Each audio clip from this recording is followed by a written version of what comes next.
Light reveals our purpose. Give me the book of Psalm 82, verse 5 and 6. Light reveals our purpose. Light reveals our purpose. We become aware. The Bible said they know not, neither do they understand. They walk on in darkness. All the foundations of the earth is out of course. Listen to me. Until you have revelation of the reason why you are created. Number one, not only you will be stranded, but also men that are tied to your destiny will be stranded. Define you. So let me say some things. Let me tell you the process. Number one, every light bearer defines his life. Because light defines you.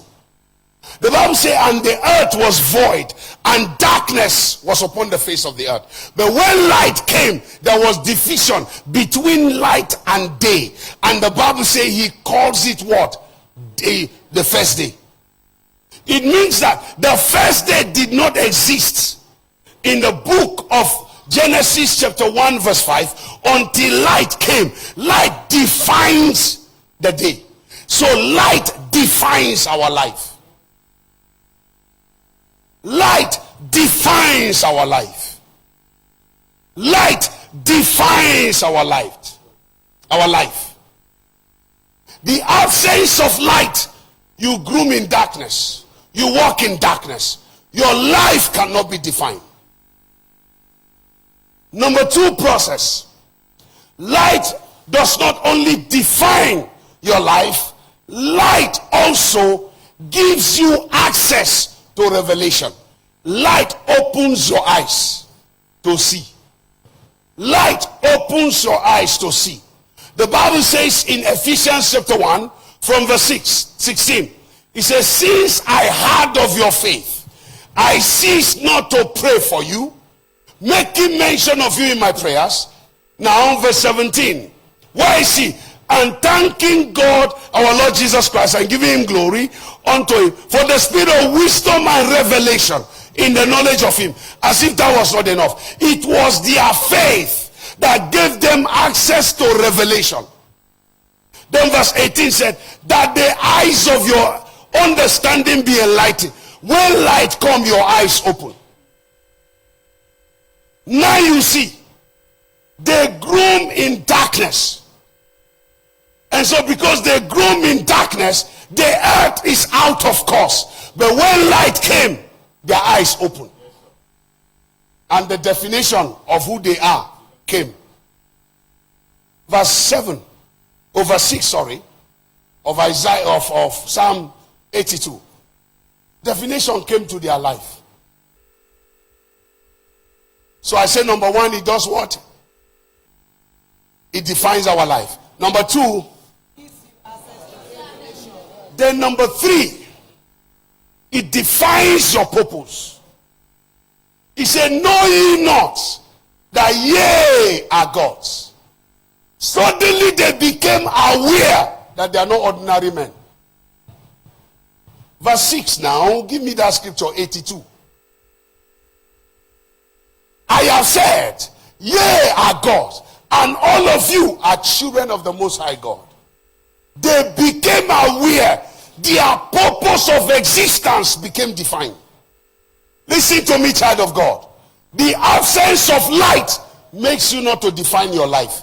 The absence of light make your eyes to be darkened. The absence of light make you not to define your purpose. And if you don't define your purpose, you get the life of men stranded.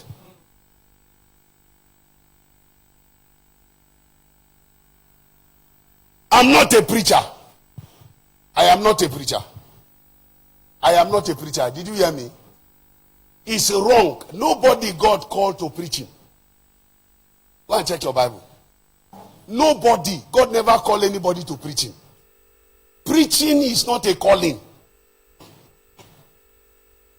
I am a preacher of the gospel. It's not a definition.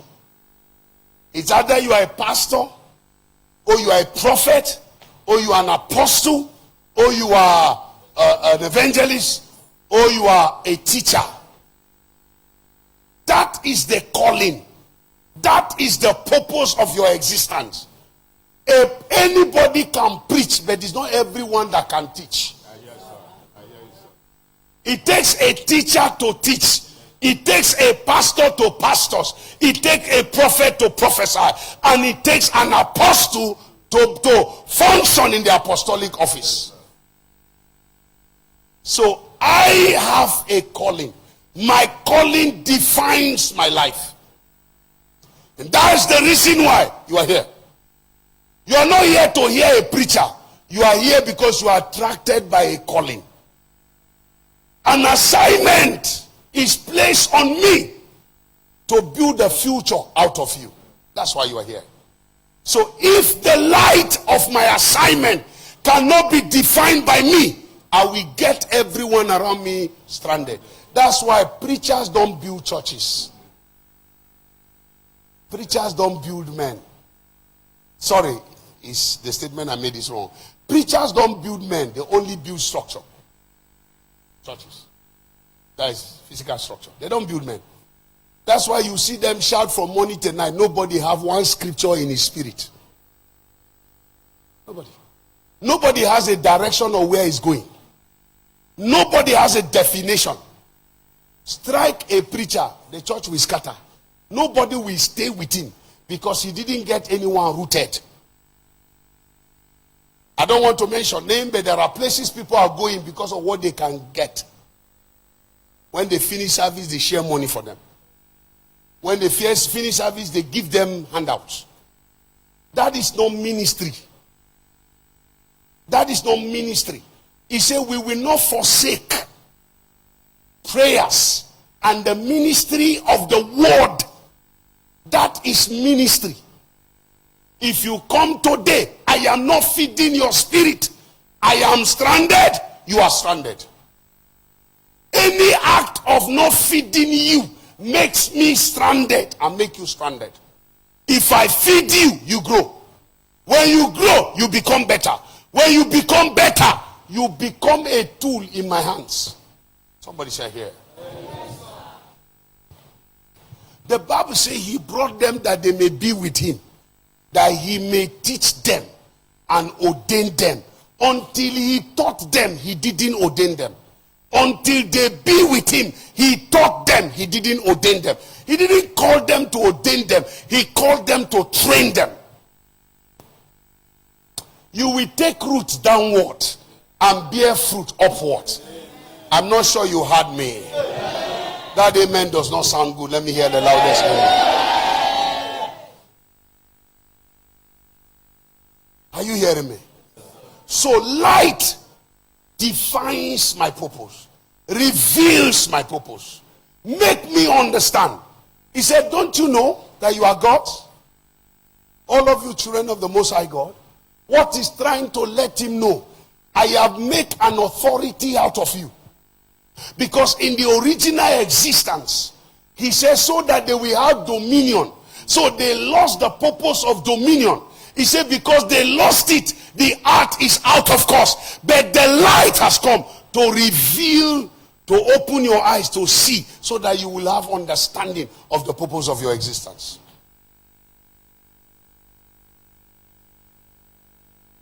Who are you? Who are you? No, you are not Michael. Who are you?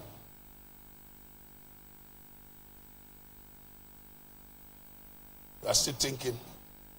All right, keep thinking. When you finish thinking, you let me know. Who are you? Who are you?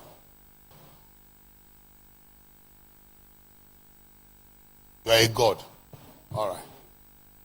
Keep being a God. Who are you? You are a pastor. You are a pastor. You are a pastor. Who are you? You are sitting here. I'm not telling you to sit down now, Oga. Who are you?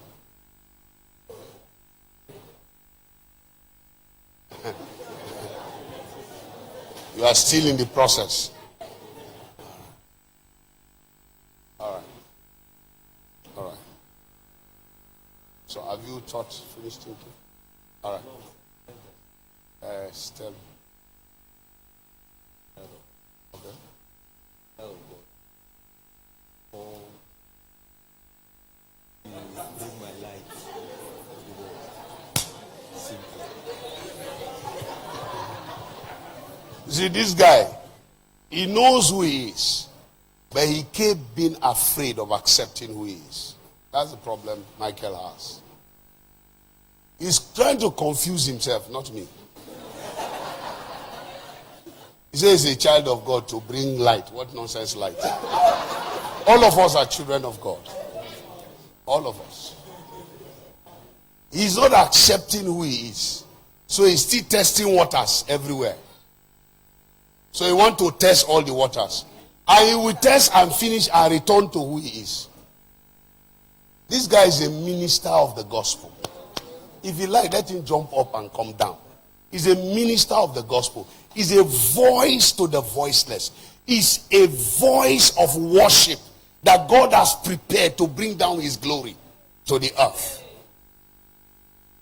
I don't know. You are the child of God, though.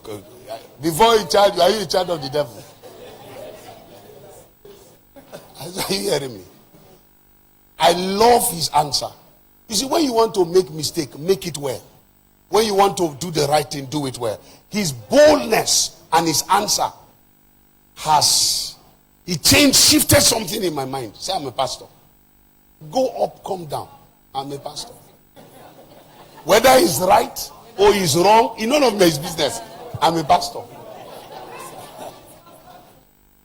And he knows who he is. And the greatest fear of the devil is for him to know that you know who you are. I just got married newly. Out of love and care that my wife's elder sister had for me, she invited someone who is the manager of, is a manager in Elf, and said to me, Pastor, I learned you read electrical engineering. For survival, just give this man your CV. He will give you a job. I didn't marry confused. I married with the definition of who I am. Whether the thing I'm doing is bringing money or is not bringing money, it's not the definition of who I am. So I told her, thank you, ma. I appreciated her. I didn't want to be rude. I just started life. She doesn't know who her in-law is. So I shouldn't leave her with a wrong vibe. So when we returned home, I took my wife inside the room. I said, go and talk to your elder sister. I accepted this today, but I won't accept it tomorrow. Before I met you, I was a pastor. Meeting you should not change who I am. So tell your sister I am a pastor, and I heard it clearly from God that I am a full-time pastor. So I've been in it for over 7 years. Marrying you should not change it. So go and tell her. She said, let her. I said, no, go now. She was delaying. I took her hand. I took her to her sister's room. Front door. I said, oh, knock. She knocked. I said, okay, enter. She entered. I said, go and tell her. I returned back to the room. Listen, it was not what I see that makes me believe that I am a pastor. It is not what I am receiving that makes me believe. The light of my understanding was enlightened, so I am aware. I know that I am a pastor. Whether inside mud, I know. Outside mud, I know. Sleeping, I know. Waking up, I know. I didn't enter by error. I didn't enter by mistake. So circumstances should not make me take decisions otherwise.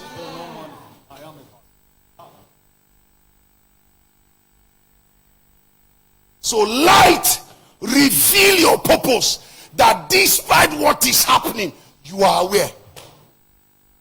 Sit down. Sit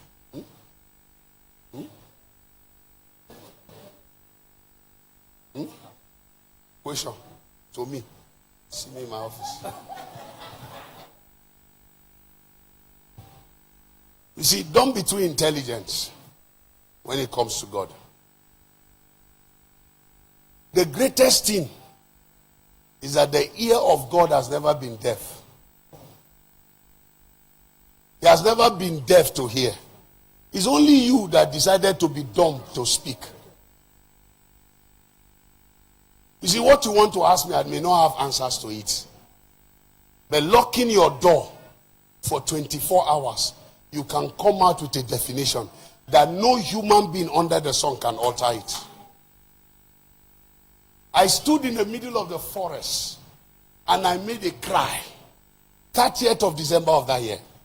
I said, I have other offers, but I want to know, even though I am aware, I knew before now.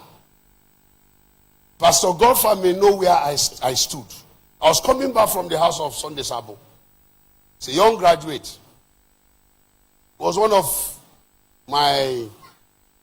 the senior fathers I look up to. It was a blessing to my life. I was coming back from back of TC.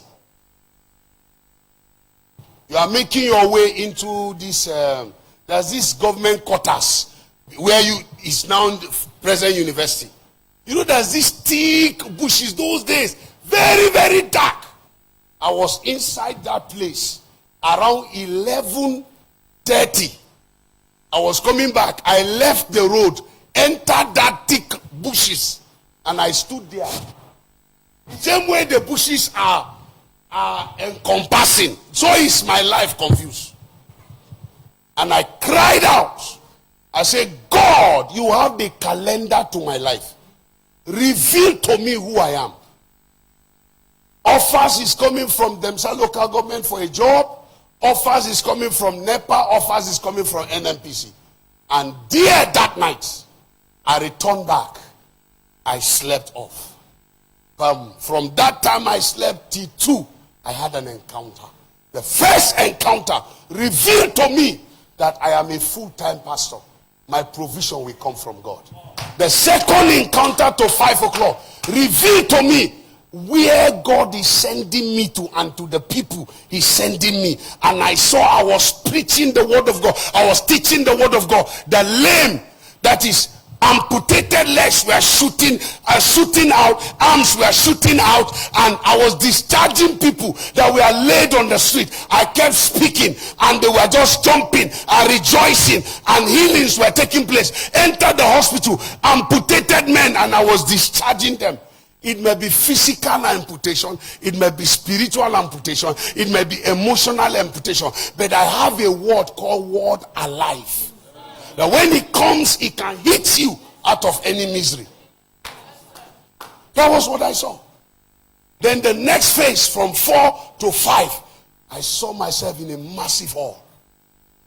That's why I said, whether we like it or not, we must have a round cathedral. So many of you have seen that revelation. True or false? So many. Round cathedral. Where you saw massive people. Then I saw young men. And I saw Michael. They were all singing in a choir led by a young man.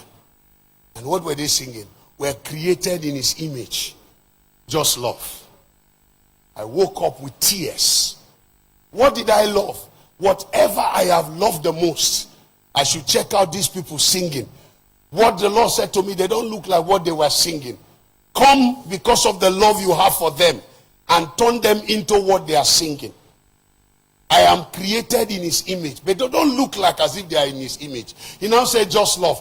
I love career. I love everything. I love education. I love my certificate. He said, just love. It means leave that love and translate the love to them.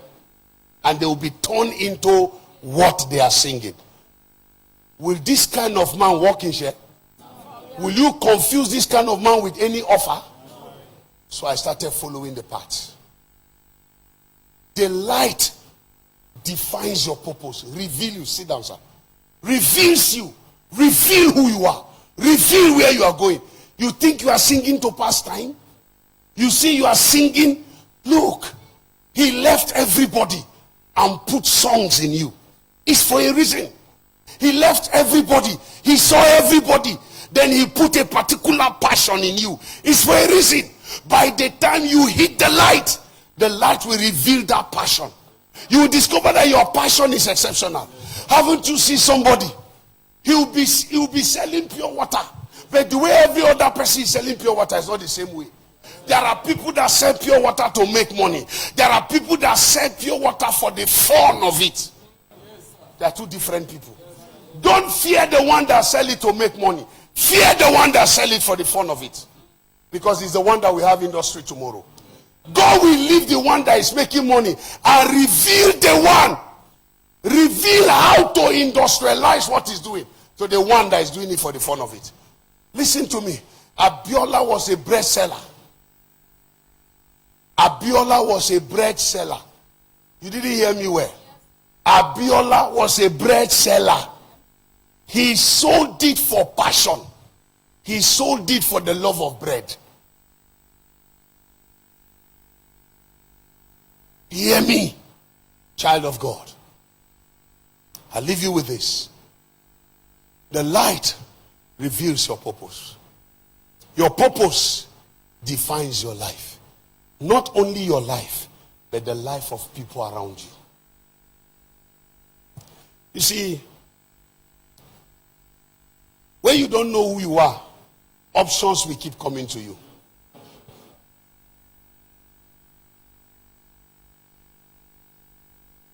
There are people that work in a company. They were actually sent by God to work in that company. There are people that gain employment. They actually gain employment to make money. The ones that are sent by God, anytime they drift, the company collapses.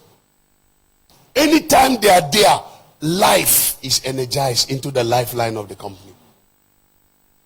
Through thy light, I have seen light. With thee is the fountain of life. By thy light, I have seen light. There are people that can never live other life. Will never live other life.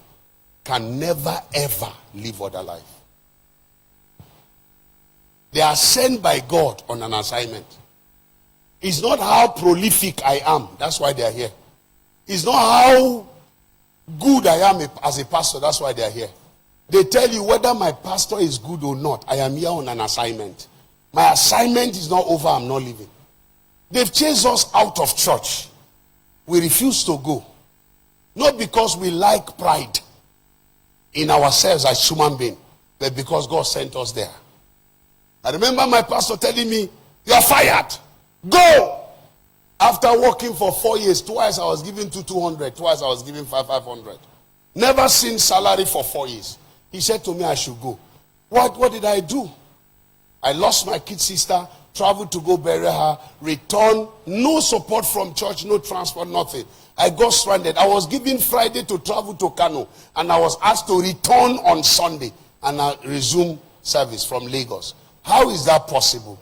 But I resumed on Monday morning from night bus, and I was given a sack letter, and I was asked to leave. I knelt down and I told my pastor, I'm not leaving. God sent me here. It's not true with me.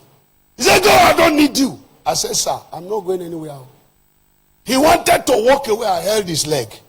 He started dragging me on the floor. I was following him. He looked at me. He's not paying me anything. It's not payment. It's we are sent. I don't know whether this generation have those kind of pastors. But we were sent to learn something. I say I came for training. My training is not over. He looked at me. The wife came out and looked at me and called your husband. Say, leave this boy. Say, you see this boy? You can't send him away. Leave him. He said, okay, go. I said, thank you, Papa. I appreciate you, sir.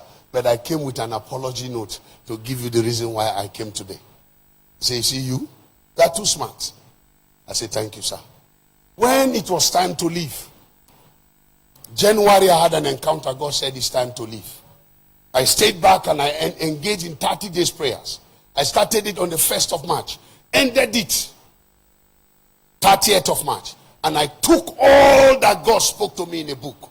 And I took it to my pastor. I said, sir, this is what the Lord said to me. I think it's time. And my pastor looked at it and started laughing. He said, January I wanted to post you to Port Harcourt. And God said, no, it's time to release you. Then February, my wife had an encounter. And she told me what God told her about you. We've been waiting for you.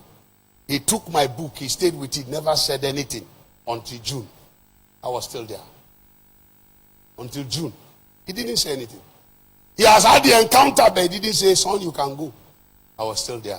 Until June, we had a program. It was a national convention. And everybody gathered. And he said to them, he brought me out. And he said, I want to release my son, Pastor Silas Didari. He didn't give me a dime. He promised me microphone. Up till now, I've not seen microphone. He lay hands on me and released me. But the first day I hosted him, he said in his ministry for 30 years, he's been in ministry for 30 years.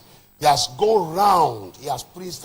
Nobody has given him the honor I have given him. Nobody has given him the honorarium I've given him.